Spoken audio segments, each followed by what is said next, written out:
Police ઉપર હુમલા થયા છે છતાંય તંત્ર એનું કાંઈ ઉખાડી શક્યું નથી.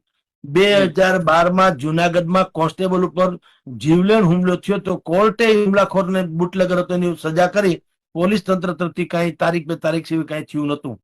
28મી માર્ચ 2013 એમાં રાજકોટમાં કોન્સ્ટેબલની હત્યા કરવામાં આવી હતી, એક બુટલેગરે કરી હતી. એનું પણ પોલીસે કોઈ એન્કાઉન્ટર ટૂંકમાં હું વાત કરું છું એન્કાઉન્ટર એનું થયું નતું. 28મી જાન્યુઆરી 2022 અમદાવાદમાં પોલીસ ઉપર હુમલો થયો. પોલીસને દોડાવીને બુટલેગરે માર્યા. પોલીસને દોડાવીને બોલો. 22ની વાત છે. 14મી માર્ચ 2023 ગીર સોમનાથ એમાં બુટલેગરે 3 પોલીસ કર્મચારી હતા ને આખા ઘેરી વળ્યા ચારેકોર બુટલેગરો. 3 પોલીસને ભયંકર જીવલેણ હુમલો કર્યો, માર માર્યો. એ બધું કેસ કબાડ આવેલા પણ એનું કઈ થયું નથી.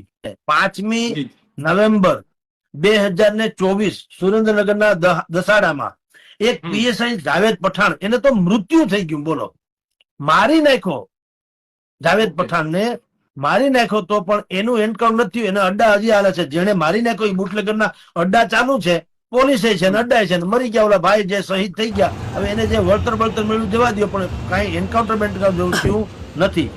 અને 21મી જૂન 2020ના રોજ બનાસકાંઠામાં પોલીસની ટીમ જયારે બુટલેગરોને પકડવા ગઈ તો સામેથી લોકોએ બોટલો, એટલે ખાલી કાચની બોટલનો એટલો બધો વરસાદ કર્યો કે બધા લોહિયાળ થઈ ગયા અને પોલીસે ભાગવું પડ્યું. આ મેં ખાલી બુટલેગરોની યાદી તમને જણાવી છે, પણ ગુજરાતમાં એવા અનેકો કિસ્સા હતા. હું તમને